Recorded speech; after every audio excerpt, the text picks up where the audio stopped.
Boa noite, amada igreja, que a paz de nosso Senhor Jesus Cristo possa estar reinando em vossos corações. Também estendemos esse convite à igreja que está reunida em seus lares neste momento, aos amigos, irmãos de outras denominações que porventura também estejam conectados pelo nosso site e neste momento, quando reunirmos, para prestar um culto de louvor e adoração, mas de gratidão ao Senhor. Culto que nós chamamos de culto de oração às quartas-feiras, e que tem como tema, entregando a vida ao Senhor e descansando nele. Entregue sua vida ao Senhor, descanse nele, porque Ele tem cuidado de nós. Salmo 100, verso 1, diz: Aleluia! Deem graças ao Senhor, porque Ele é bom, e o seu amor dura para sempre. Amém. E é o que nós precisamos ter como convicção em nossas mentes e coração, que o Senhor tem cuidado de nós, e que Ele é bom, e que devemos unicamente descansar no Senhor. E nós vamos iniciar este momento de culto orando, já pedindo a direção do Espírito Santo de Deus, dando graças a Ele, pela oportunidade que estamos tendo de estar reunidos em liberdade com portas abertas. Então, a você, meu irmão, que está aqui neste culto presencial, que Deus te abençoe, que seja bem-vindo, nesse momento que a igreja começa a se reunir e compartilhar dessa comunhão, compartilhar, como a gente diz, do braseiro, de estar junto, para que cada um possa estar dando ânimo, aquecendo os nossos corações na esperança do nosso Senhor e Salvador Jesus Cristo. Vamos orar neste momento. Glorioso Deus e eterno Pai, nós te damos graças pelo dom da vida, te agradecemos pelo dia que o Senhor nos deste e por esta oportunidade de mais uma vez estarmos juntos como tua igreja, reunidos em liberdade, com portas abertas, para declarar que o Senhor é bom e que seu amor dura para sempre.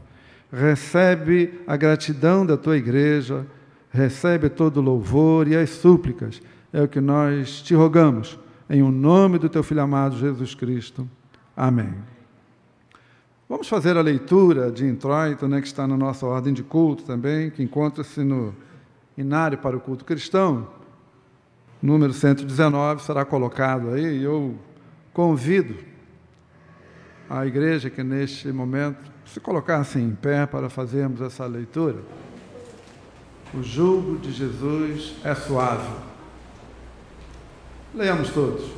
Venham a mim todos os que estão cansados e sobrecarregados, e eu lhes darei descanso. Tomem sobre vocês o meu jugo e aprendam de mim, pois sou manso e humilde de coração, e vocês encontrarão descanso para as suas almas, pois o meu jugo é suave e meu fardo é leve.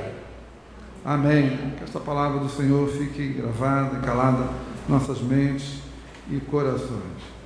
Nós vamos aproveitar também, os irmãos podem assentar. Vamos louvar ao Senhor, com o hino 423, sob a direção então do nosso irmão Valcir.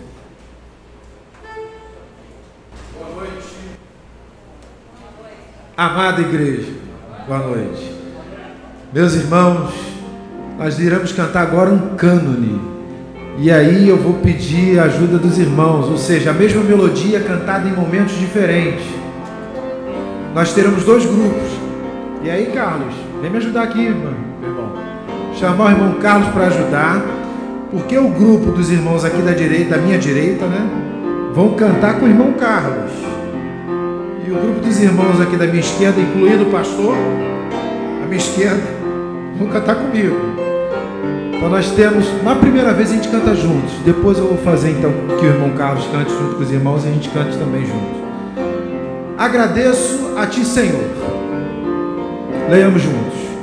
Agora, nosso Deus, damos-te graças e louvamos o teu glorioso nome.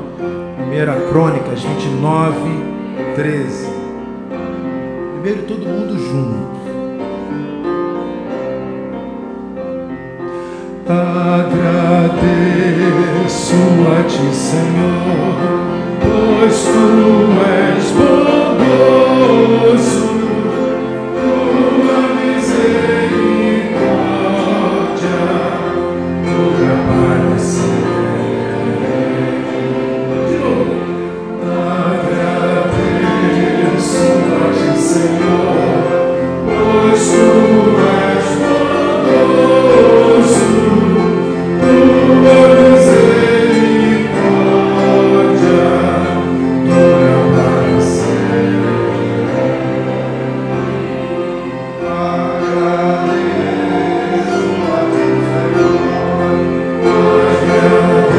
Agradeço a Ti, Senhor, agradeço a Ti, Senhor, pois Tu és bondoso,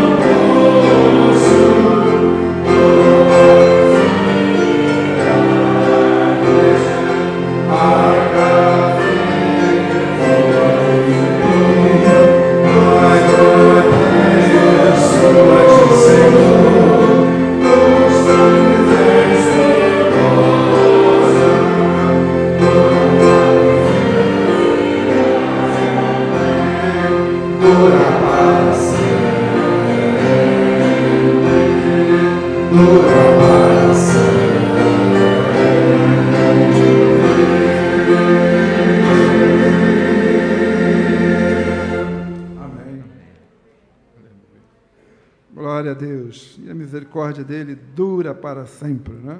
Confiemos nisso, irmãos, porque isso a cada dia nos move e nos motiva a estarmos sempre buscando a presença de Deus, buscando saber qual é a sua vontade e assim nos juntarmos a Ele, né, no propósito que Deus tem.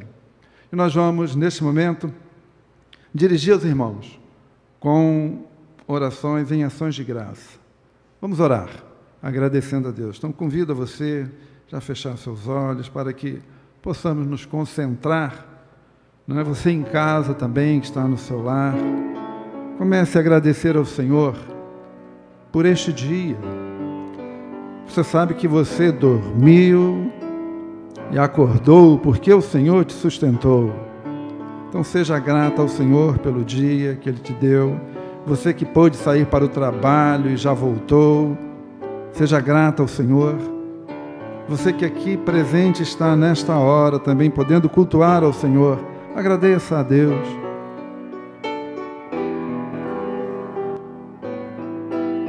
Agradeça a Deus pela família que o Senhor tem te dado, por todo o cuidado e o zelo que o Senhor tem dispensado a você e sua família. Seja grato ao Senhor. Agradeça a Deus pela vida da igreja local denominada Parque São Basílio, da qual você faz parte e congrega.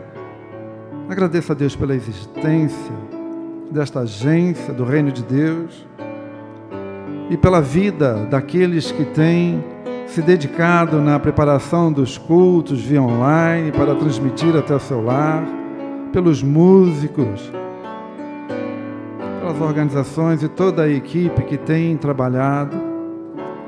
Agradeço a Deus pela vida do nosso pastor e de sua família também, que tem dispensado com todo amor e carinho, dedicação ao trabalho de orientação da igreja que está sob a sua responsabilidade durante esse período de pandemia que temos atravessado.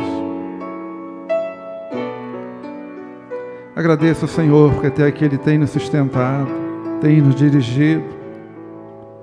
Mas nesta hora também peça a Ele, Senhor, ensina-nos a voltar, a reunir em congregação, porque sabemos do desejo no coração de muitos irmãos de poderem estar juntos nessa comunhão,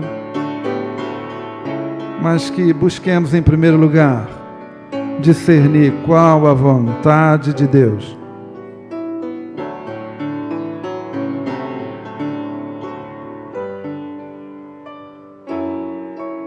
Agradeça pela vida daqueles irmãos que foram curados das enfermidades que foram cometidas, muitos que pediram orações e tiveram respostas positivas Sejamos gratos a Deus, porque Deus assim proveu agir na vida de cada um, dando cura, restabelecendo a saúde física, e é motivo de sermos gratos ao Senhor.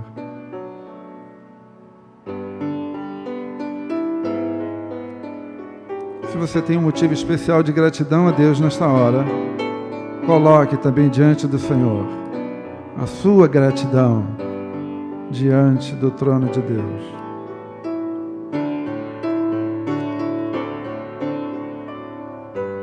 Enquanto você agradece, eu convido o nosso irmão Júnior para vir também até um dos microfones e encerrar este momento com uma oração de ação de graças.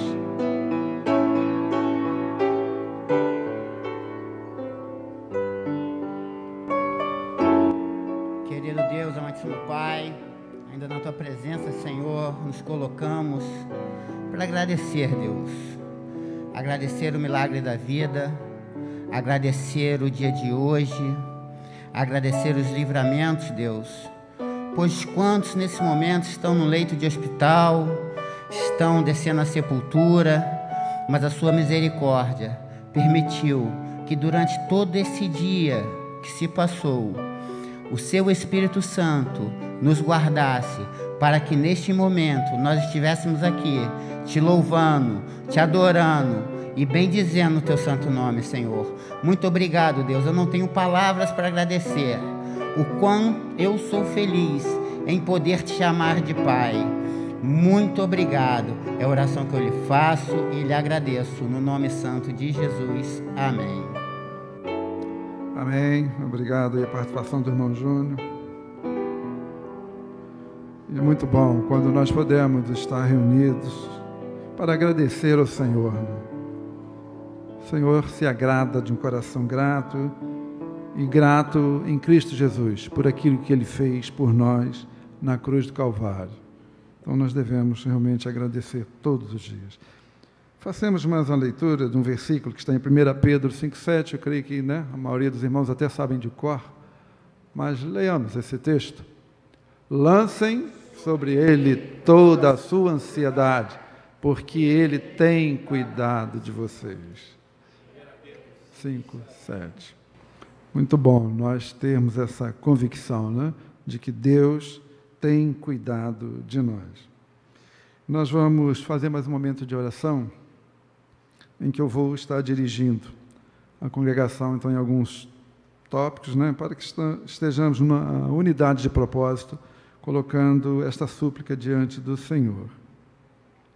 Então, convido você, mais uma vez, fechar seus olhos. Você que está em casa também, faça isso, porque é maneira de nos concentrarmos, para não desviar a nossa atenção. Comece a orar pela igreja, a igreja local, e que nós chamamos aqui de Igreja Batista do Parque São Basílio, a igreja que sou eu e você, somos nós. E o pedido é para que ela esteja no centro da vontade de Deus. Orem por isso. Orem pela vida do nosso pastor e de sua família, para que Deus continue abençoando, sustentando a cada dia, abençoando sua saúde física, emocional. Lembre-se também dos demais pastores que temos na igreja, com suas famílias. Para que o Senhor os abençoe, sustente e os guarde.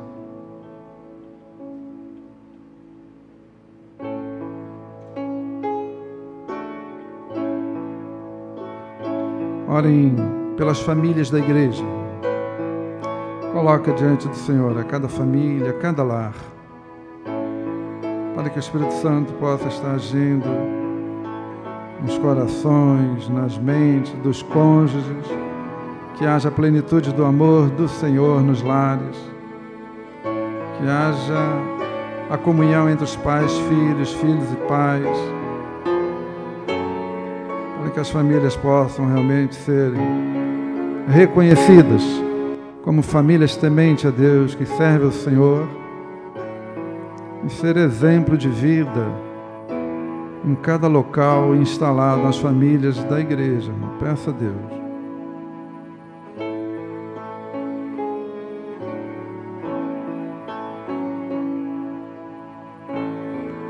Orem pelos idosos também que temos na nossa congregação, para que o Senhor os guarde, dê ânimos. Orem pelos familiares que têm cuidados dos seus idosos também, para que o Senhor os abençoe e os guarde.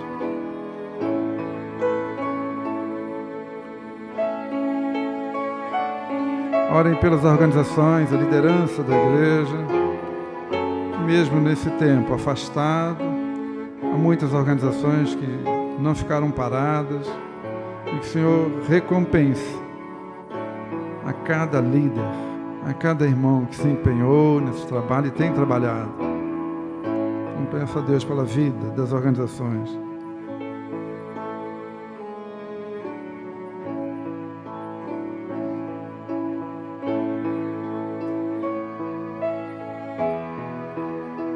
Orem pelas populações, irmãos, carentes que temos na nossa cidade, no nosso país, né? Para que o socorro chegue sempre até eles, que Deus os proteja e os guarde. Orem por aqueles que estão desempregados, especialmente os que perderam seus empregos durante essa pandemia, para que não se desanimem, mas estejam motivados na esperança que Deus está no controle de todas as coisas. Coloque diante do Senhor também os empresários, muitos dos quais ainda não puderam reabrir seus negócios, mas que o Senhor também tenha misericórdia.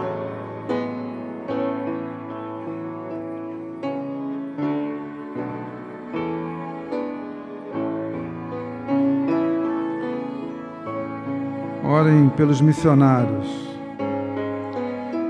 irmãos que estão fora do nosso país, enfrentando todos os problemas de cada nação e ainda essa pandemia existente no mundo todo, mas que Deus também esteja sustentando os seus servos, dando-lhes a provisão de cada dia e guardando com eles, os missionários e suas famílias, né? Aqueles que estão também no nosso país, que sejam sustentados e ministrados pelo Espírito Santo. Orem pela igreja perseguida, a igreja sofredora. Já não chega tanto essa dificuldade da pandemia, ainda há países que são opressores à pregação do Evangelho, que há perseguição aos cristãos. Então pedimos a Deus que tenha misericórdia e que possa sustentar a fé daqueles irmãos que vivem nesta situação.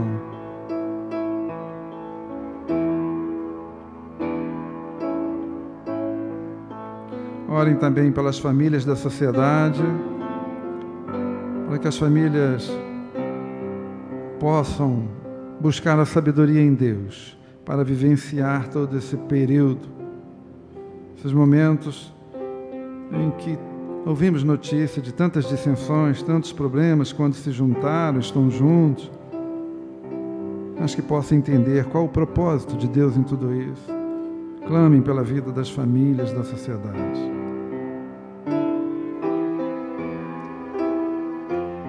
Orem pelas famílias enlutadas, que perderam seus entes queridos, para que o Senhor também derrame a sua paz, o seu consolo, o conforto. Nesta hora lembramos aqui do irmão Gilmar, membro de nossa igreja, que hoje também acho que sepultou sua filha. Coloque a vida do nosso irmão Gilmar, de toda a sua família, diante do Senhor, para que eles possam descansar em Deus.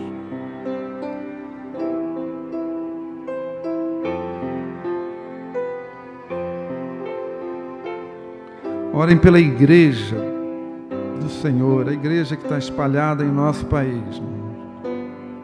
Peça a Deus para que o Espírito Santo também possa dar direção a cada líder, a cada pastor, dirigente, que estejam focados na pregação realmente da palavra do Senhor, viver o Evangelho, para que possa fazer diferença nesta sociedade do nosso país, que seja um agente influenciador do reino de Deus no nosso país. Então clame a Deus pelas igrejas.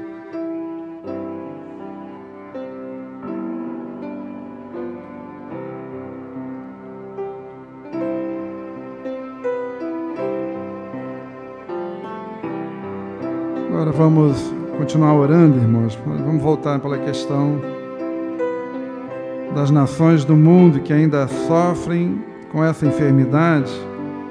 Temos notícia que na Europa, especialmente a Alemanha, a França, já estão falando no novo lockdown por conta de uma segunda onda. Coloque diante de Deus essa situação. Nós cremos que Ele é soberano, está no controle de todas as coisas. Como eu falei no início, é a gente entender qual é a vontade de Deus.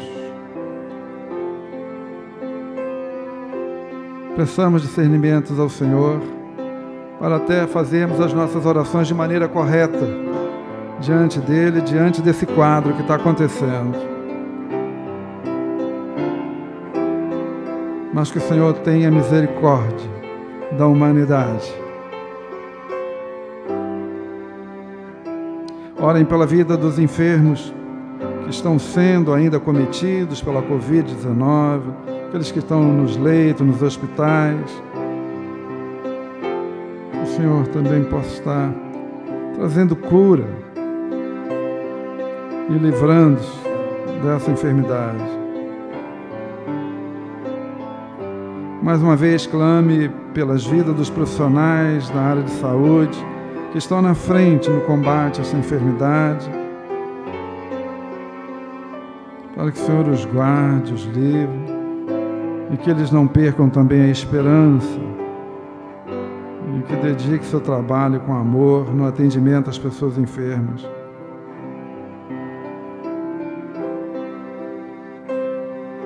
E peça a Deus que, segundo a vontade do Senhor, Ele vai saber o tempo certo, mas que possa orientar os cientistas, pesquisadores que estão trabalhando na busca de uma vacina, de um remédio para combater essa pandemia. Peçamos a Deus que no tempo dele, Ele possa dar essa resposta.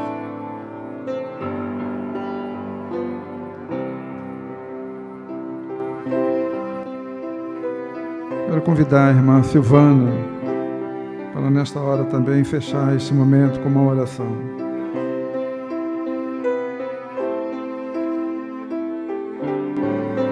Senhor, nós te louvamos, ó Pai, nós te agradecemos por este momento.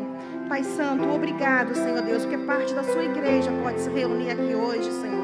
Nós te louvamos, ó Deus, porque pessoas também, essa igreja também está em suas casas, ó Pai, louvando e exaltando o seu nome, porque o Senhor é o nosso Deus, o Senhor é aquele em quem confiamos, o Senhor é aquele que nesse momento difícil, ó Pai, nós podemos dizer: Tu estás conosco, Tu tens nos guardado, Senhor, nesses momentos de dor, nesse momento de tristeza, muitas das vezes, mas o Senhor tem segurado cada um de nós com sua mão forte, ó Pai. Louvamos e exaltamos o Teu nome. E te pedimos, ó Pai, agora nesse momento, Senhor Deus, eu te peço por aquelas pessoas, Senhor Deus, naquele hospital lá em Bom Sucesso, que teve aquele problema, aquele incêndio, ó Deus. Ó Pai Santo, esteja acalentando o coração daquela família, daquelas 3 famílias, ó Deus, que perderam, Senhor Deus, os seus famosos, seu familiar, Senhor. Tenha misericórdia desses corações, ó Pai. Ó Santo Deus, em nome de Jesus, nós te clamamos por aquelas outras pessoas, Senhor Deus, que serão transferidas, ó Pai. Que o Senhor possa estar dando sabedoria aos médicos, ó Pai, que estão cuidando dessa situação. Muito obrigado, Senhor Deus, porque o Senhor Deus mobilizou, Senhor Deus, e nós sabemos, ó Deus, que o Senhor fez milagres ali. E nós queremos te pedir, Senhor Deus, mais uma vez, que Tu continue com o Teu povo, Senhor Deus, que Tu nos dê discernimento para saber agir nesse momento difícil, ó Pai. Nós somos luz aqui nessa terra, Senhor Deus, e nós queremos proclamar isso em momentos bons e em momentos ruins. Louvamos e exaltamos o Teu nome, ó Deus, porque o Senhor está aqui e queremos, Senhor Deus, dizer ao Senhor: muito obrigado por tudo que Tu tem feito em nossas vidas. Em nome de Jesus, amém. Obrigado, irmã, pela participação. Nós vamos, mais uma vez, louvar ao Senhor. com mais um cântico aí sob a direção do nosso irmão Valcir.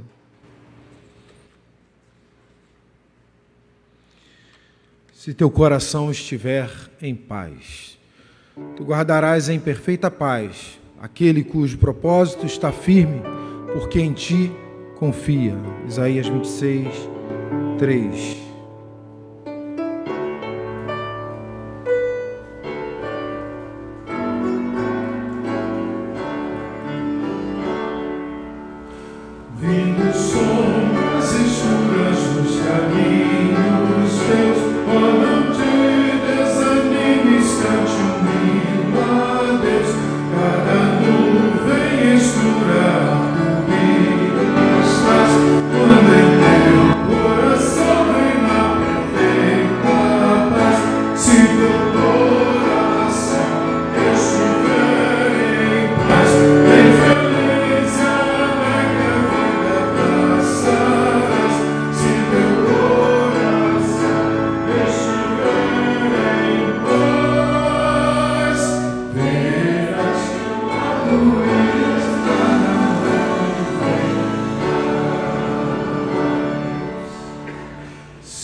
Frase do coro, né? Se teu coração estiver em paz, bem feliz e alegre, a vida passarás.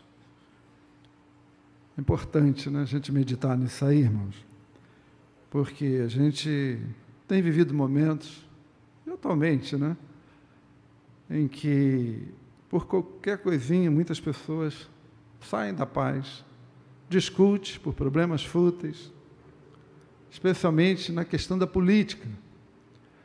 E este ano é um ano de eleição, a gente vai estar agora, mês que vem, né, escolhendo aí, mais uma vez, nossos dirigentes para a cidade do Rio de Janeiro e a Câmara de Vereadores. E nós, como cristãos, temos que viver em paz, feliz, independente de quem vai estar governando, né? Nós temos que entender isso. E nós separei esse momento. Nós fizemos oração, não oramos pelo nosso país, nem pelos dirigentes, para a gente, nesse momento, focar uma oração pelo nosso país, pelos governos que nos dirigem, pedindo sabedoria a Deus por essa eleição, né, municipal. Mas, para isso, eu peço que você ore com o coração em paz, como acabamos de cantar.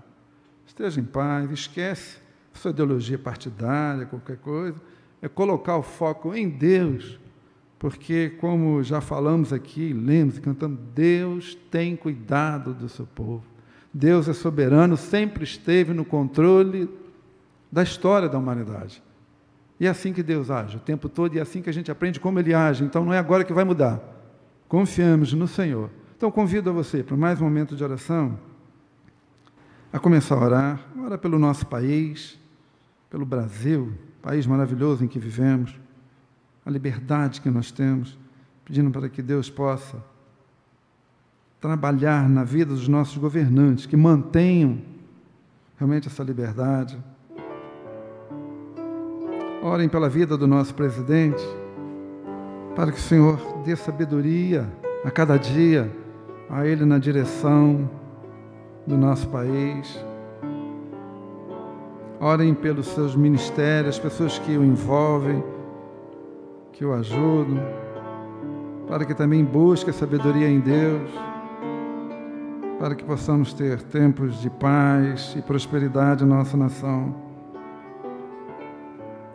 Orem pela vida dos poderes constituídos na nossa nação, no executivo, legislativo, judiciário, para que haja harmonia, que haja entendimento, com o propósito de fazer o bem para a nação, especialmente a população tão necessitada e carente que temos no nosso país.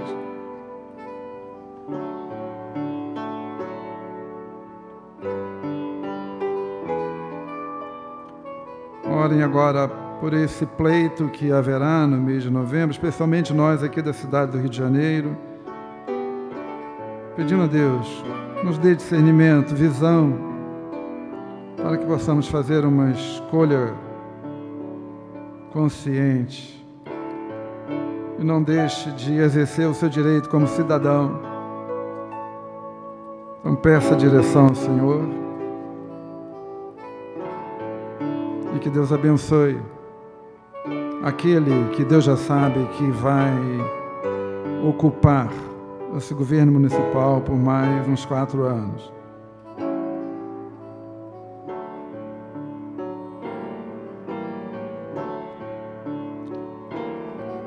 Ó Senhor, ouve esse nosso clamor e atende segundo a sua vontade, pois cremos que ela é boa, perfeita e agradável, mas sempre nos mostra o caminho. E tem misericórdia de nós, tem misericórdia de nós. É o que te pedimos em nome do teu Filho amado, Jesus Cristo. Amém. Irmãos, sei que você está aqui, muitos, quando vinham nos cultos de oração, havia sempre um momento em que nós nos reuníamos, né, em duplas ou trios, para orarmos, você poder compartilhar o desejo do seu coração, um pedido de oração, para que pudesse ser ajudado, né, em oração.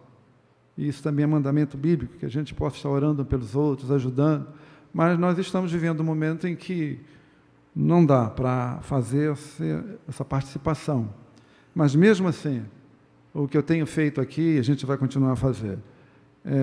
Você, que hoje chegou aqui, e de repente que gostaria até de estar compartilhando esse pedido com um irmão, que se coloque em pé neste momento. E mais uma vez eu vou pedir ao nosso pastor, que vai estar intercedendo pelo seu pedido. Deus já conhece e sabe, mas esta atitude aí é uma atitude também de declaração de fé e confiança no Senhor, né? Que Ele estará respondendo a nossa oração.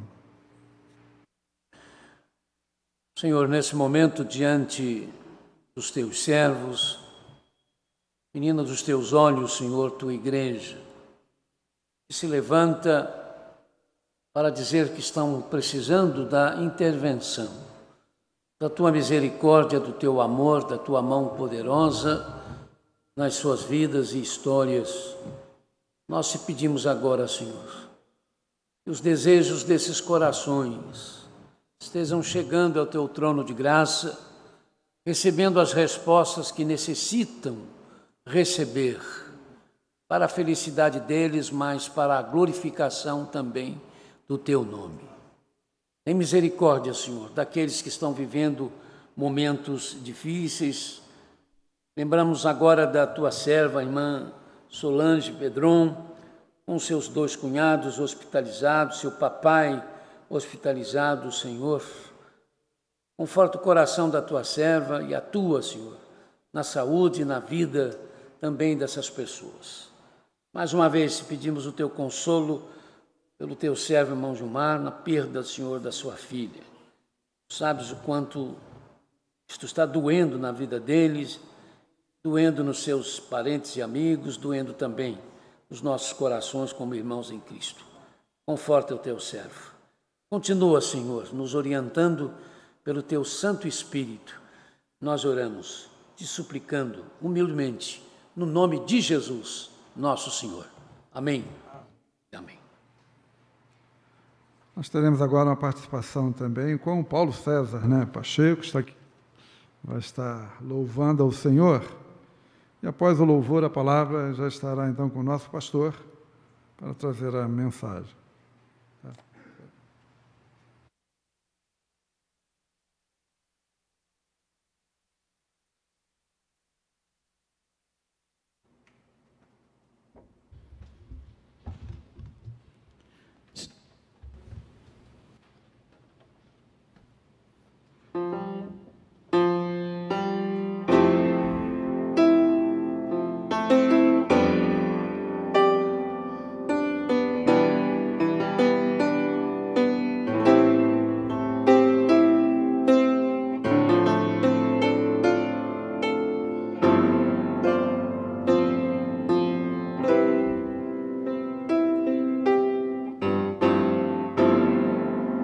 Te encontrar foi tão bom, eu não tinha paz nem prazer, me sentia muito só, sem ter mais razão pra viver. Te encontrar foi tão bom, eu não posso esquecer. Nosso encontro mudou meu viver. Foi tão grande a emoção.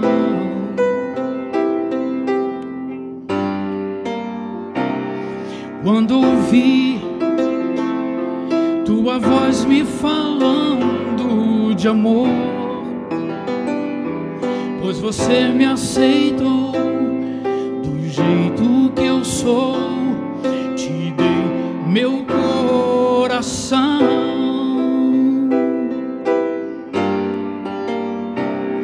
Não posso viver longe de você, não posso ficar sem tua luz. Eu quero dizer que amo só você, Jesus.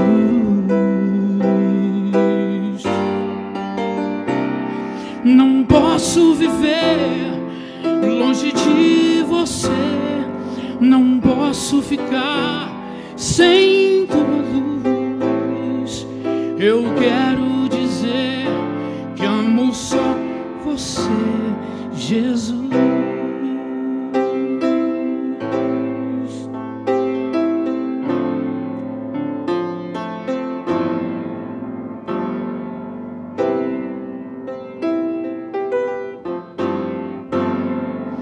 Te encontrar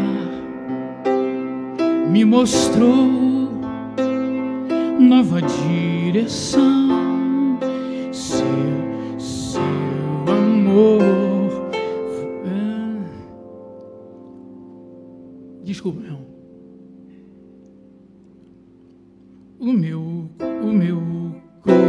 O meu coração transformou. É tão bom, eu não posso explicar o prazer de sentir teu amor me envolver. Quando estou ao pé da cruz,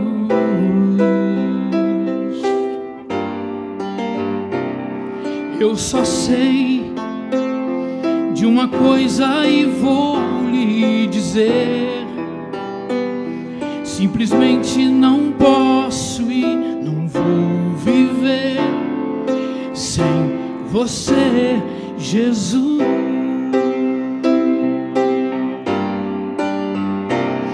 Não posso viver longe de você, não posso ficar sem tua luz.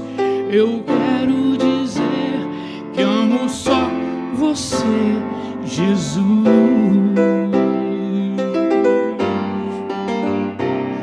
Não posso viver longe de você, não posso ficar sem tua luz.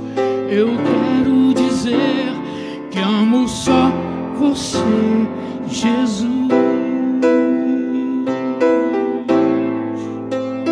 Que amo só você, Jesus. Que amo só você, Jesus. Amém.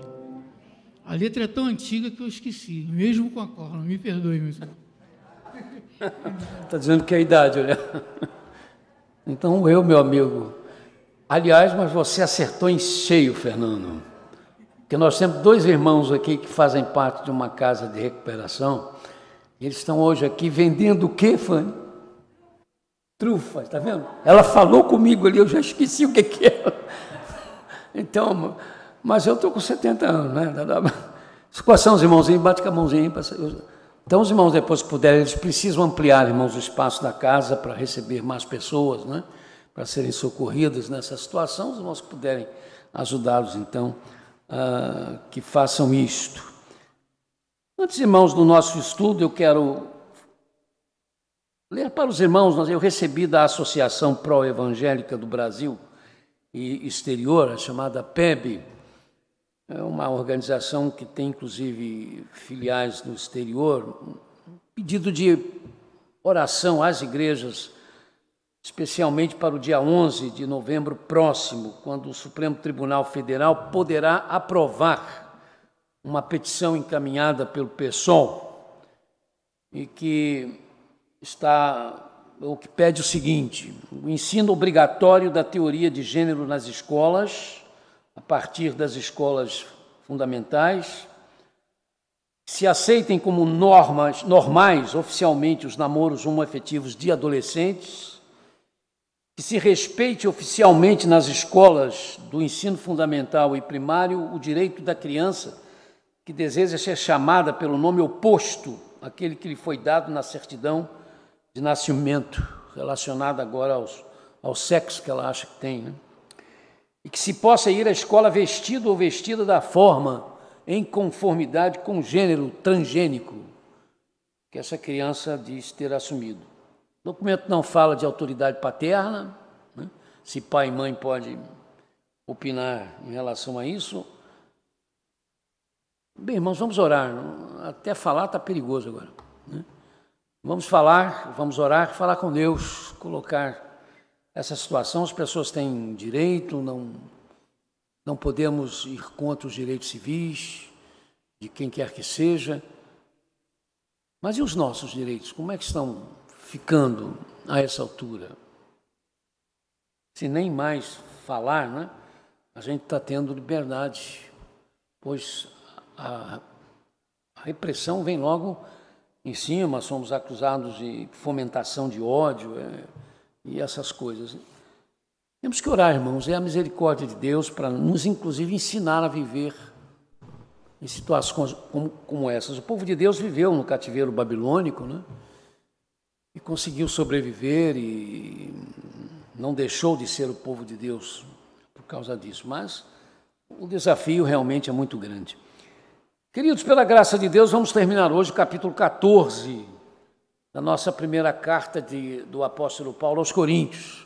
1 Coríntios, capítulo 14, vamos ler dos versículos 33 a 40, estaremos terminando então esse capítulo 14. Como é, irmãos, a nossa prática de usar os cultos de oração das quartas-feiras para os estudos de livros da Bíblia, eu sempre tenho que dar explicação, porque às vezes nós temos a honra, né, de ter pessoas conosco, e eu não sei às vezes as quais denominações e tais irmãos e irmãs estão ligados, explicando aos mesmos que, quando nós vamos estudar livros da Bíblia, não tem jeito, não é? Nós nos deparamos com consolo e aí recebemos o consolo da palavra. Nós somos colocados e confrontados pelos textos e aí nós temos que aprender sobre o confronto e ver, não é? Até onde nós precisamos ser confrontados. E, inevitavelmente, nós temos questões doutrinárias, não é? E como somos cristãos evangélicos batistas, nós temos as nossas doutrinas e sempre que aparecem nesses textos assuntos doutrinários, nós explicamos respeitando o direito dos outros pensarem diferente, né? Mas explicamos da maneira como nós compreendemos, entendemos. E tem sido assim, aconteceu isso no livro do Apocalipse, que levamos quase 3 anos estudando com a igreja. Quantas vezes a gente tinha que usar textos para explicar doutrinas, né, nossas dentro do próprio livro. Então, 1 Coríntios capítulo 14, dos versículos 33 ao 40. A minha versão é NVI, eu vou ler devagar para que os irmãos que tenham versões diferentes possam nos acompanhar sem dificuldades. Pois Deus não é Deus de desordem, mas de paz. Como em todas as congregações dos santos, permaneçam as mulheres em silêncio nas igrejas, pois não lhes é permitido falar. Antes, permaneçam em submissão, como diz a lei. Se quiserem aprender alguma coisa, que perguntem a seus maridos em casa, pois é vergonhoso uma mulher falar na igreja. Acaso a palavra de Deus originou-se entre vocês? São vocês o único povo que ela alcança? Se alguém pensa que é profeta ou espiritual, reconheça que o que lhes estou escrevendo é mandamento do Senhor. Se ignorar isso, ele mesmo será ignorado.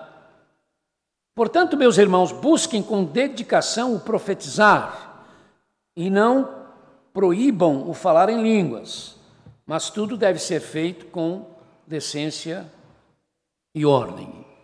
Eu sempre preciso, irmãos, antes de entrar no texto do dia, né, fazer um apanhado geral do que temos falado até agora, para que os irmãos não fiquem, não é?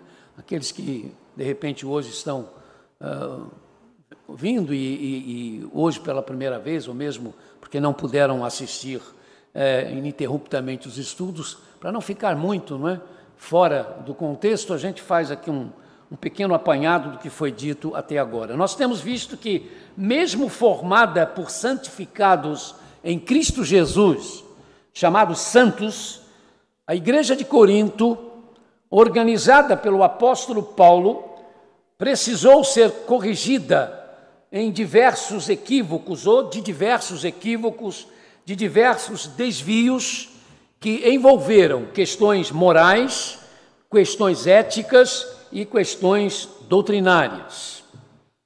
Embora tenha conseguido experimentar todos os dons do Espírito, capítulo 1, grande parte da congregação, ao que tudo indica, a maioria, começou a viver uma grande confusão por ignorar que os dons do Espírito Santo estão sempre sob o controle dele, do Espírito de Deus, sendo realidades dadas por ele para abençoar, beneficiar, edificar a igreja, e não para tornar determinados membros da igreja mais importantes ou mais espirituais do que outros. Capítulo 12. Perdendo a noção disto, a igreja permitiu que prevalecesse a ideia de que o dom de línguas, isto é, o fato das pessoas de repente começarem a falar em uma língua que elas não conheciam, mas que era entendida por pessoas desta ou daquela etnia que estavam ou que chegavam às reuniões, tornavam então as pessoas, os membros da igreja que recebiam tal dom, como pessoas vistas espiritualmente superiores. Esta ideia permitiu que este dom se tornasse então no dom mais desejado. ficou claro que na busca por se ter este dom, ao invés de esperarem que o Espírito Santo o concedesse a quem ele, o Espírito, quisesse dar, começaram a acontecer manifestações de pessoas da igreja que começaram a falar de forma não compreensiva, inclusive em momentos que, pelo explicar de Paulo, não eram momentos adequáveis para isto, como os momentos das orações e do louvor. O apóstolo não escondeu, então, que a igreja corintiniana se tornara numa igreja carnal. Paulo disse que a igreja era carnal e que os crentes corintinianos estavam sendo infantis, crianças que não podiam ainda receber alimento sólido, mas ainda o leite apenas, por priorizar o dom de línguas, ocasião quando Paulo deixou claro que o dom da profecia, isto é, o dom da pregação, estava acima do dom de línguas, não em termos de importância, mas em termos de utilidade. Ao deixar entendido que o que estava acontecendo tinha a ver com o emocionalismo, o apóstolo das gentes apelou para a necessidade de intérpretes, reforçando com isto a verdade de que o dom de línguas era a capacidade dada pelo Espírito Santo de Deus de dar a alguém da igreja a capacidade de falar em um idioma que não conhecia para atingir as pessoas que falassem tal idioma. E aí o apóstolo aos gentios falou da sua capacidade em falar línguas mais do que todos os da igreja. Quando nós estudamos isto, mostramos que provavelmente Paulo falava pelo menos 6 idiomas. E depois ele usou como exemplo um texto do Antigo Testamento, mencionando a invasão dos assírios, relatada em Isaías, afirmando, usando esta invasão, que o falar em línguas era algo visando os incrédulos. Paulo usou então a invasão dos assírios como a forma de Deus falar aos judeus que se tornaram incrédulos, reforçando a ideia do que se falar em línguas era o se falar num idioma que não se conhecia. Por que ele usaria o exemplo dos assírios, que era um povo estrangeiro? Desta forma, entende-se o que está relatado no livro dos Atos dos Apóstolos, acerca do dia de Pentecostes, aonde o que aconteceu, aquele fenômeno extraordinário, de os apóstolos falarem e pessoas de 15 nacionalidades diferentes entenderem a mensagem no idioma que haviam nascido, eles eram incrédulos, eles não eram crentes, sinais para os não crentes, Paulo diz, não é? A mesma situação no caso de Cornélio e no batismo em nome de Jesus Cristo dos seguidores de João Batista em Éfeso. O oráculo divino esclareceu que o dom de línguas era para um tipo destacado de não crentes, de não convertidos. E aí, outra vez, ele destacou o dom da profecia, da pregação, dizendo que, diferentemente do dom de línguas, este era um dom para os já convertidos, para os que já eram crentes, portanto. É claro que Paulo, não estava dizendo que os não crentes não seriam alcançados pela pregação pura e simples. Quando o oráculo de Deus fez a comparação, ele destacou o dom de línguas como algo que precisava ser destacado para atingir os não crentes e não convertidos, porque para os cristãos, para os convertidos, esse dom não lhes trazia benefícios, porque eles já estavam convencidos da verdade do Evangelho. Foi aí então que Paulo, precisou falar da falta de cuidado da igreja de Corinto em permitir que pessoas, entrando em suas reuniões, pudessem até considerar que a igreja era um grupo de pessoas sem juízo. E aí então, voltando a destacar o valor da pregação, o apóstolo resumiu de forma magistral o que o culto de uma igreja de Cristo tem de ser. O culto de uma igreja de Cristo tem de ser, ele disse, a ocasião quando o pecador abre o seu coração, se prostra, rosto em terra, adora a Deus, exclamando, Deus realmente está entre vocês. Aí ele entrou na questão da ordem que precisava haver no culto. Aí o apóstolo falou do louvor, lembrando que cada um de vocês tem um salmo, os salmos eram cantados, parece que eram mais para solos, mas pode-se pressupor que a congregação devia acompanhar a pessoa que estava cantando. Afinal, a tradição de que após a última ceia, Jesus com os apóstolos saíram e cantaram o hino antes de ir para o Monte das Oliveiras, essa tradição, que era uma tradição oral, né, não havia isso escrito ainda, já devia ter chegado à igreja corintiniana. Em relação ao falar em língua, ficou claro que isso não tinha de ser para todo mundo, e nem quando isso começasse a acontecer, não era para muita gente começar a falar. Paulo diz, 2 ou 3 por culto.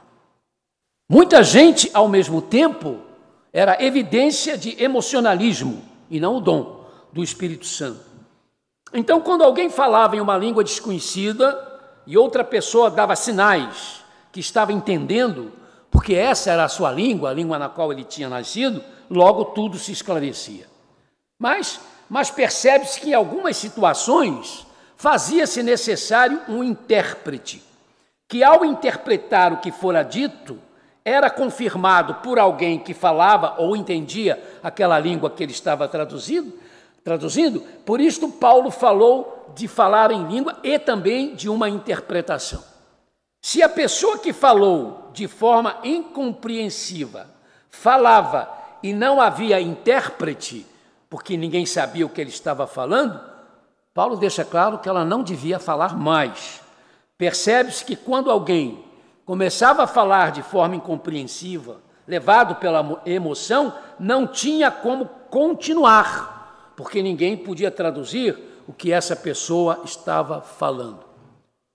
Curiosamente, o apóstolo aos gentios não proíbe o se falar, mesmo sem compreensão e sem intérprete, mas determinou o seguinte: faça isso consigo mesmo, entre você e Deus. Em outras palavras, não traga problemas, não atrapalhe. É uma coisa sua, você está achando, está falando, você está se sentindo bem, faça isso, mas é você e Deus. Porque se você levantar a sua voz e começar isso, a congregação vai ficar perdida, né? E Paulo depois vai até usar aquele exemplo da trombeta do soldado, né? Que ouve e não sabe o que vai fazer, e isso no momento de guerra é uma tragédia. O apóstolo também deixou claro que os pregadores tinham de se portar de forma organizada. Muito interessante esse texto que estudamos com os irmãos na quarta passada. Se um já estivesse falando, mas um outro pregador desse sinal que o Senhor tinha algo para dizer por meio dele, ele se levantava, o outro pregador se calava, dando vez ao colega. Mais uma vez, irmãos, precisa ser lembrado que naqueles dias, nos dias de Paulo, o Novo Testamento ainda não existia. O Novo Testamento ainda estava em formação. Vai levar muitos anos, até os 27 livros do Novo Testamento serem considerados sagrados com a autoridade das Escrituras. Então, como é que a igreja sabia sobre a Trindade? Como é que a igreja sabia sobre a doutrina do pecado? Como é que a igreja sabia sobre a doutrina da salvação? Revelação. Havia para isso os mestres e os doutores, que eram pessoas que recebiam de Deus, do Espírito Santo, naquele momento, uma doutrina para ser ensinada.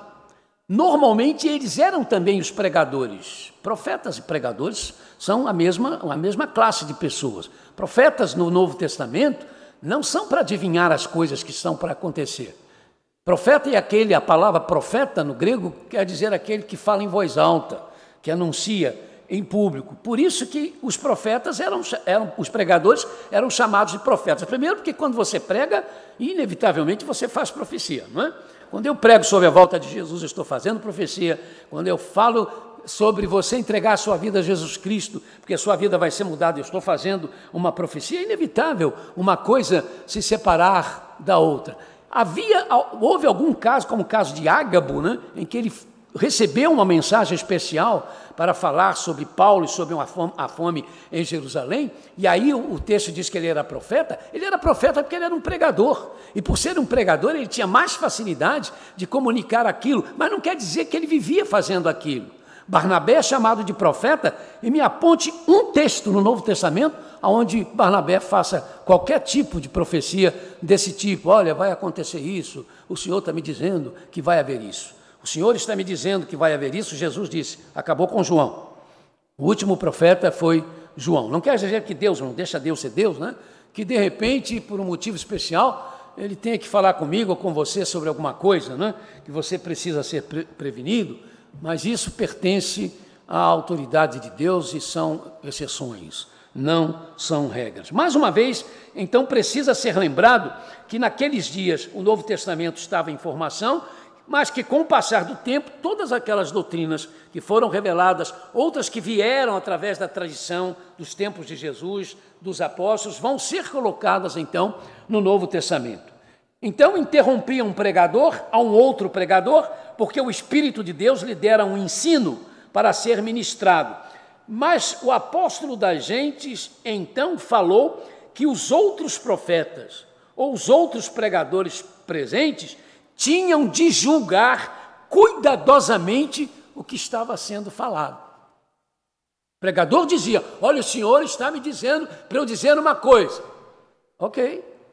As pessoas confiavam na palavra dele. O pregador que estava falando ficava quietinho. Então pode falar, meu irmão. Mas quando ele começava a falar, os outros começavam a analisar o que ele estava falando. É isso que Paulo diz. Ele tem que ser analisado. Isso tinha a ver com o dom do discernimento, também o dom do Espírito Santo. O receber o dom da profecia ou da pregação não significava e nem significa perder o controle de si mesmo. Não se podia e nem se pode ainda hoje perder a responsabilidade sobre o que se vai dizer, porque o dom não tornava e nem torna quem o recebia ou quem o recebe num robô. Não o despersonaliza. Não despersonalizava e nem o despersonaliza.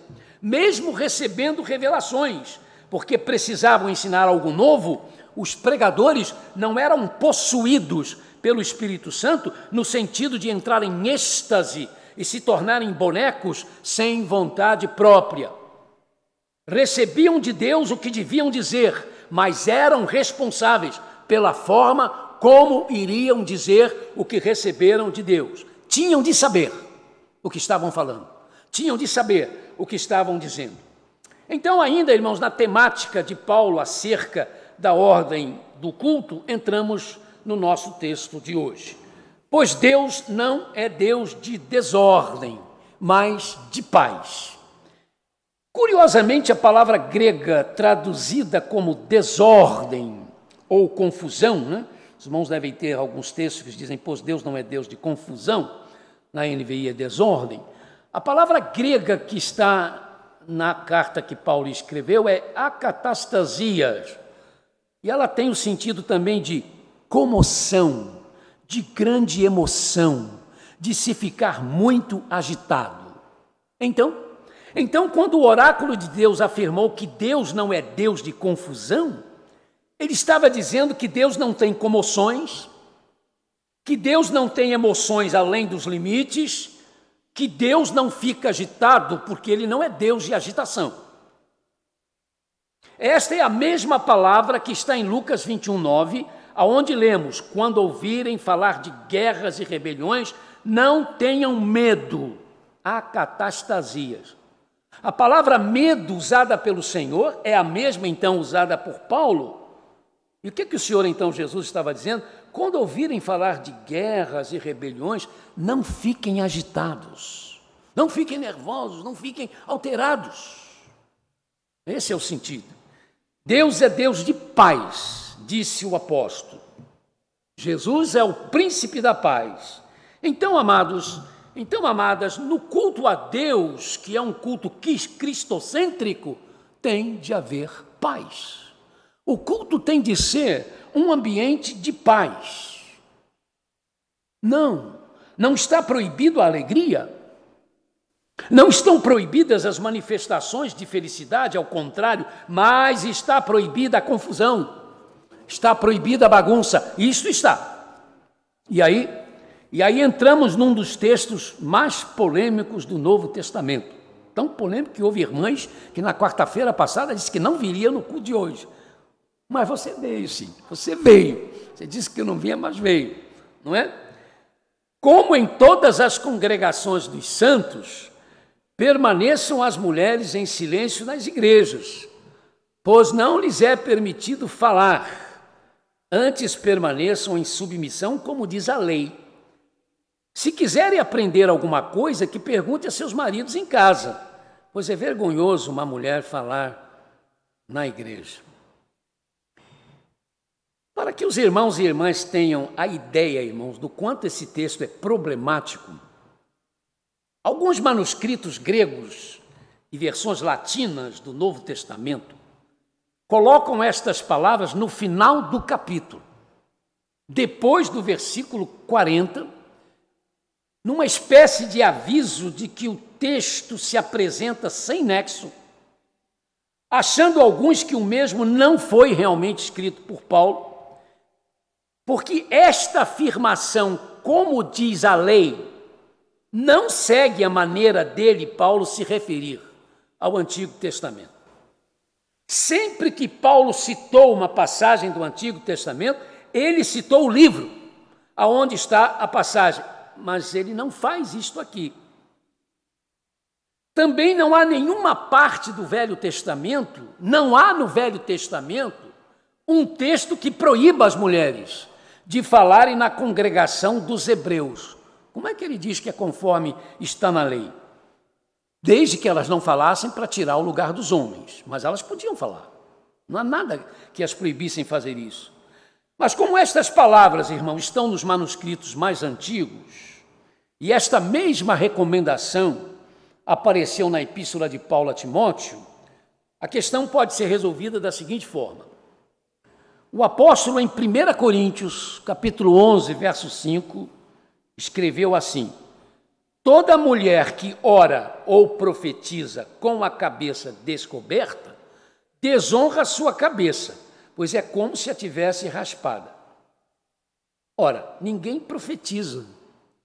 Profetizar é pregar. Ninguém profetiza e ninguém prega sem falar. E Paulo diz que a mulher podia profetizar. A mulher podia pregar, desde que não fosse com a cabeça descoberta, que isso era uma outra questão também séria, no contexto em que ele estava vivendo e por causa dos judeus, membros da igreja. Se para profetizar ou pregar a mulher tinha de cobrir a cabeça, é porque ela pregava. E se ela pregava, então ela falava na igreja. De forma que o que Paulo estava dizendo era que na hora em que se estava ensinando alguma coisa na igreja, é que a mulher devia ficar calada. E alguém pode perguntar, mas por que isso? Porque só na hora do ensino. Tanto é que Paulo diz assim, vá perguntar ao seu marido em casa. Está falando de coisas que estavam sendo ensinadas. A maior parte dos membros da igreja de Corinto era formada por não-judeus. E como na sociedade corintiniana, por causa da influência das sacerdotisas pagãs, que faziam discursos, que ensinavam nos templos e nas praças públicas, sem dúvida, as mulheres gregas que se convertiam ao cristianismo queriam trazer também esta prática para dentro da igreja. E elas tinham até um argumento, sem dúvida, bom. Se em Cristo todos nós somos feitos sacerdotes, nós somos sacerdotisas de Cristo, com condições, portanto, de ensinar na igreja. Mas por causa da maneira de ser da mulher corintiniana, conhecida pela liberdade em relação aos homens, ela, ou elas, no caso da igreja, deviam estar interferindo de forma inconveniente nos momentos de ensino, durante os cultos, levando então ao apóstolo a resolver a questão desta forma. Quando a questão for ensino e aprendizado, perguntem em casa aos seus maridos. Não interfiram. As viúvas que não tinham maridos, com isto, deviam entender que deviam aprender nas reuniões da igreja ou quando estivessem só com as demais mulheres. Não há dúvida, meus amados, de que essas mulheres cristãs gregas, corintinianas, chocavam as mulheres de origem judaica, que faziam parte da igreja. E Paulo entendeu que isto precisava ser disciplinado. No capítulo que eu falei na questão do cabelo, de usar véu, aquela coisa toda, Corinto, irmãos, naquela época, Corinto, as mulheres lésbicas andavam livremente na cidade com a sua parceira. E a sociedade não se chocava em absoluto com isso. E como é que se sabia que uma mulher era lésbica? Ela raspava a cabeça. Ela cortava bem curtinho o cabelo, de propósito.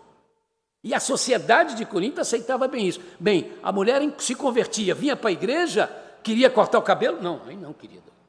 Você vai cortar o cabelo, vão dizer que você está envolvida com essa outra filosofia de vida, que não é a nossa filosofia. Então, a mulher grega corintiana chocava as mulheres de origem judaica, que tinha aquela questão de véu, de cobrir a cabeça, e que faziam parte da igreja. Não era a maioria, mas eram em bom número. Então, Paulo entendeu que essa situação precisava ser disciplinada, e foi isso que ele fez. Ele entendeu que precisava ajustar a situação para não desgostar a comunidade judaica, importante na igreja de Corinto, como eu disse, ainda que não a maioria. Porque a prática judaica era das mulheres serem ensinadas acerca das coisas espirituais pelos seus maridos, o que, no entanto, não impedia a mulher judaica de ser profetisa. Tanto que no contexto judaico nós temos exemplos de mulheres profetisas, Miriam, Débora, Hulda, e já na era cristã, mas ainda dentro do contexto judaico, nós temos a profetisa Ana, Lucas 2,36, as 4 filhas de Filipe, o evangelista, Atos 4,9, que eram chamadas de profetisas. A orientação, então, a orientação paulina, então, foi a de que elas, as mulheres, podiam pregar, mas na hora de ensinar, ou na hora do ensino, deviam se conter, para, em havendo dúvidas, perguntarem depois aos maridos, se eles fossem cristãos, obviamente. Ao apelar para este recurso, o apóstolo aos gentios, então, deve ter mencionado o costume da lei judaica em relação às mulheres que, em geral, aprendiam com seus maridos em casa. Ele incluiu depois, nesta recomendação, a Timóteo, não? Mas Timóteo estava no contexto grego. De forma que esta recomendação, a de que as mulheres não falassem nas reuniões da igreja, nos momentos de ensino, ao ser copiada, no que vão ser os manuscritos, pode ter sido copiada com a ideia de que, porque Paulo tirou tal ideia do Antigo Testamento, o se calar da mulher na igreja, em todos os casos, era para ele, o apóstolo, a conduta ideal, de acordo com esta lei, a lei do Antigo Testamento, da mulher aprender com o marido, mas que devia, nesse caso da igreja, então ser aplicada ao ensino. Depois, irmãos, Paulo faz uma afirmação indignado. Acaso a palavra de Deus originou-se entre vocês? Vocês são o único povo que ela alcançou? Em outras palavras, foram vocês os autores do sistema cristão para que vocês fizessem as suas próprias leis a respeito do cristianismo? Vocês são os únicos cristãos do mundo? Ficou patenteado, irmãos, que nenhuma repreensão seria demasiadamente suficiente para as pretensões desses cristãos de Corinto, o que corrobora as afirmações de Paulo já feitas acerca da igreja, a de que ela era carnal e infantil. Mas ele continuou: se alguém pensa que é profeta ou espiritual, reconheça que o que eu lhes estou escrevendo é mandamento do Senhor. Se ignorar isso, ele mesmo será ignorado. Aqui o apóstolo deixou claro que os que na igreja de Corinto eram de fato espirituais, e realmente haviam recebido o dom da profecia, o dom da pregação, teriam uma marca. Reconheceriam a autoridade dele, Paulo, aceitando que ele escreveu o que escreveu sob a autoridade de Deus. O que eu estou escrevendo é mandamento do Senhor. Paulo fez questão de lembrar. A Igreja de Jesus Cristo hoje, irmãos, tem de se pautar neste compromisso. É preciso se ter respeito sagrado pelo que é a palavra de Deus. Não se atropela a autoridade das Escrituras, inclusive se propondo a mudar os seus textos, ou se estará atropelando a paz e a ordem da igreja, e o que é pior, quem isto fizer estará sendo ignorado. Paulo diz, será ignorado. Ignorado por quem? Pelo próprio Deus. Terminando o capítulo, o oráculo de Deus recomendou, e o Espírito nos recomenda hoje. Portanto, meus irmãos, busquem com dedicação o profetizar e não proíbam o falar em línguas, mas tudo deve ser feito com decência e ordem. Outra vez, o apóstolo fez destaque do dom de profecia, da pregação. Como já dissemos, não por ser o mais importante, porque, sendo o Espírito Santo Deus, todos os seus dons são importantes no mesmo nível, mas em termos de ocasião, o dom de pregação é o mais funcional, o mais necessário. Porque todo aquele que invocar o nome do Senhor será salvo. Como, pois, invocarão aquele em quem não creram? E como crerão naquele de quem não ouviram falar? E como ouvirão se não há quem pregue? Escreveu o mesmo Paulo aos Romanos, capítulo 10, versos 13 e 14, destacando a necessidade da priorização do dom de profecia ou do dom da pregação. Mas apesar da confusão que estavam fazendo os membros da igreja com o dom de línguas, Paulo determinou que não se proibisse os crentes de usá-lo, pois isto seria correr o risco de querer impedir ao Espírito Santo de Deus de fazer a sua obra, e que Deus nos livre disto. E esta é a nossa posição. Vamos deixar Deus ser Deus. Nós estamos abertos à ação do Espírito de Deus.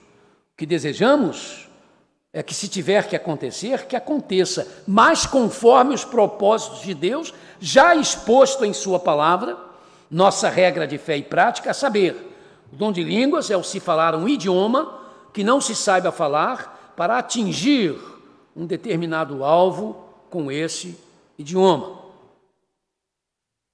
Já dei alguns exemplos aqui disso acontecendo em igrejas batistas, mas vou repetir um, que o exemplo esclarece melhor. Aquele irmão que veio refugiado da Rússia, veio para o Brasil, para São Paulo, não conseguia aprender a falar o português, com muita dificuldade, não conseguia arrumar emprego, começou a passar fome, entrou em desespero, resolveu se suicidar. Colocou a melhor roupa que ele tinha trazido, tomou um banho, foi para a praça para esperar um caminhão, um ônibus, na frente do qual ele poderia se jogar e ser morto, né? Sem dúvida. Só que ele não viu que nos fundos da praça havia uma igreja batista. E quando ele sentou no banco, a igreja começou o culto e começou a cantar. A igreja começou a cantar, ele não entendia o que estava sendo cantado, mas ele se lembrou do tempo em que ele era criança em Moscou, quando a sua mãe o levava à primeira igreja batista de Moscou, porque as músicas eram as mesmas. A letra ele não entendia, mas a música ele entendia. Ele foi tomando coragem e resolveu, antes então de se suicidar, entrar na igreja para assistir o culto. Entrou na igreja, sentou-se, assistiu o culto todo. Quando terminou a mensagem, ele foi para o porteiro e falou em russo com o porteiro. O porteiro disse: "Hein? Não estou entendendo o senhor." "Não, russa. Aí ele conseguiu falar, igreja russa, a igreja é russa. Não, a igreja não é russa, a igreja é brasileira. Não. Pastor pregou russo. Não, pastor não pregou em russo. Pessoa em português. Não, pregou. Aí o irmão chamou o pastor, está acontecendo um negócio aqui, e o pastor também não conseguiu se fazer entender, mas percebeu o que estava acontecendo. Disse, chama o irmão fulano de tal lá, um diácono nosso que é russo. Ele morava pertinho da igreja, mas ele estava meio velhinho, né? Tinha dificuldade de vir. Naquele domingo ele não veio, mas morava muito pertinho. Um irmão foi lá e buscou. O pastor está chamando o senhor lá. Tem um negócio para o senhor resolver lá. Aquele irmão russo chegou, aí apresentaram a ele o moço, os dois começaram a conversar. Teve uma hora que o moço virou para o pastor, o velhinho, e disse assim, pastor, o senhor pregou em russo mesmo. O senhor não falou isso e isso assim? Falei. O senhor não disse isso assim, assim? Disse. Pois é. Só que ele ouviu tudo que o senhor falou em russo. O pastor disse, mas eu não falo em russo.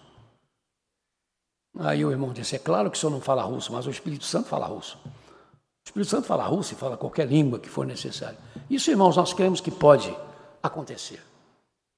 É uma exceção, não precisa mais, não é? Isso foi acabando com o passar dos tempos, mas ainda pode acontecer. Isso é uma questão que Deus determina quando e se e para que isto é necessário. Então, nós estamos abertos? Não, nós estamos abertos para que aconteça conosco o que tiver que acontecer, mas nós temos a orientação da palavra de Deus. Então, tem que acontecer conforme a palavra de Deus nos explica. E pelo que nós entendemos da palavra de Deus, o dom de línguas é um idioma que não se sabe falar, mas que é falado por alguma etnia, por algum tipo de povo. Diferentemente disto que o Senhor mesmo nos poupe, né? De sermos envolvidos pelo simples emocionalismo que nos trará prejuízos e divisão. Nada mais desejamos do que isto, irmãos, fazer tudo com decência e ordem, para que o nome de Deus, na pessoa do Pai, seja exaltado. O nome de Deus, na pessoa do Filho, Jesus Cristo, feito Senhor e Salvador absoluto, seja glorificado, e o nome de Deus, na pessoa do Espírito Santo, seja honrado. Enfim, que toda a trindade divina seja adorada na beleza da sua santidade. Que nós, ministros do culto, isto é, ministros do púlpito, ministros da palavra, ministros de música regentes, ministros de música instrumentistas, ministros de música que louvam e os ministros da mídia, por que não? Que nós não busquemos ser admirados, mas busquemos ser úteis.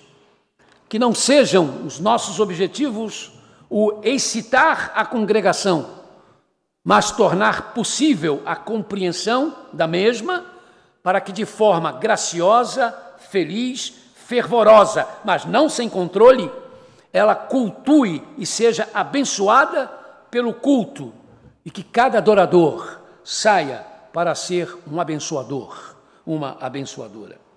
Há poucas tarefas, irmãos, tão belas como esta, na caminhada cristã rumo aos novos céus e à nova terra. Podem ter certeza. Que Deus nos abençoe e nos prepare para o capítulo 15, onde nós vamos ter sustos com esta igreja, inclusive a respeito da doutrina da ressurreição. Vamos então, irmãos, para a nossa parte final. Eu gosto de usar as quartas-feiras para a impetração da bênção dos apóstolos. E agora que a graça de nosso Senhor e Salvador Jesus Cristo, que o amor de Deus, nosso Pai, e que a bendita consolação e orientação do Espírito Santo de Deus seja com cada um de vocês que esteve nesse culto presencial, com cada um de vocês que nos está acompanhando através da internet e que esteja com todo o povo de Deus espalhado por toda a face da terra, agora e para sempre. Amém. Amém e amém. Deilton, quantas pessoas tem na internet? Hein? 37? 57. Aqui teve uns 40.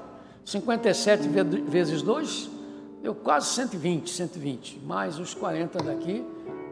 Vou ter que falar aquele segredinho de novo para ninguém escutar. Antes da pandemia, nunca tivemos tanta gente assistindo um culto de oração. Abençoada seja a pandemia.